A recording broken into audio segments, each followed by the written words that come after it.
Hello friends, आप सब कैसे हैं। आपका फिर से स्वागत है आपके अपने हॉरर स्टोरी चैनल पर।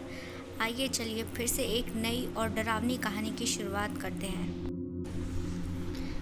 गांव के एक लौते स्कूल के हेडमास्टर कहे जाने वाले तुकाराम जी बड़े ही अच्छे इंसान थे। एक रोज़ तुकाराम जी शहर अपनी बहन से मिलने जा रहे थे। रात का सफ़र रेल से कर रहे थे। अब क्या था, आधी रात में रेल एक सुनसान रेलवे स्टेशन पर रुकी। तुकाराम जी की बोतल में पानी सारा ख़त्म हो चुका था। वो खिड़की से बाहर एक दुकान देखते हैं जहाँ पानी की कुछ बोतलें रखी थीं।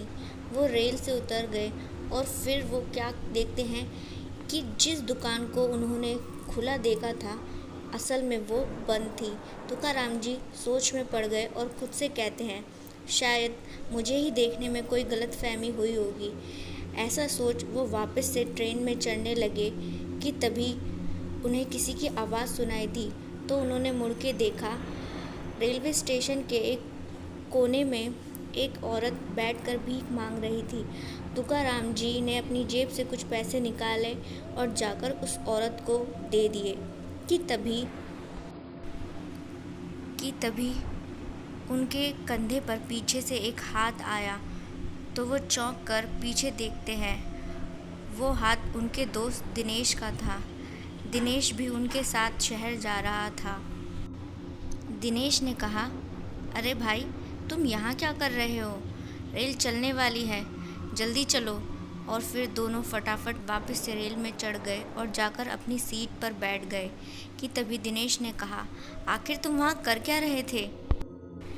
दिनेश की बात सुन तुकाराम जी ने कहा, अरे भाई, मैं तो पानी लेने के लिए उतरा था, लेकिन वहाँ कहीं कुछ मिला ही नहीं कि तभी मैंने एक औरत को भीख मांगते देखा तो उसे 2-4 रुपए देकर लौट ही रहा था कि तभी तुम आ गए। इस पर दिनेश ने कहा, औरत? कौन सी औरत? मैंने तो वहाँ किसी औरत को नहीं देखा था। अपने दोस्त की बात सुन तुकाराम जी थोड़ा घबरा गए, क्योंकि उन्होंने तो उस औरत को देखा था। फिर उनका दोस्त ऐसा क्यों कह रहा है? वो इतना भी जानते थे कि उनका दोस्त कभी झूठ नहीं कहेगा उनसे। तभी दिनेश कहता है कि इस स्टेशन पर मैंने सुना है कि एक औरत की आत्मा भटकती है। शायद हो सकता है वही तुम्हें मिली हो। इस पर तुकाराम जी थोड़ा सहम से गए कि तभी उन्होंने खिड़की से बाहर उसी औरत को खड़े देखा।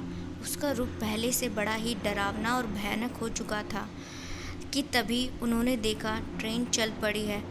तो उन्हें थोड़ा सा इत्मीनान हुआ और जब ट्रेन थोड़ा और दूर निकल गई तो उनकी सांस में सांस आई। और फिर तुकाराम जी अपने दोस्त के साथ अपनी बहन के घर शहर पहुँचे।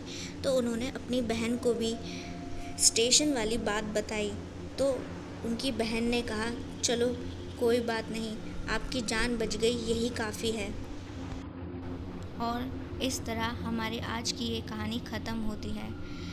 आपको अगर मेरी कहानी अच्छी और डरावनी लगी हो तो चैनल को सब्सक्राइब ज़रूर कीजिएगा, क्योंकि इस चैनल पर मैं आपके लिए ऐसी ही अच्छी और डरावनी कहानियाँ लाती रहूँगी।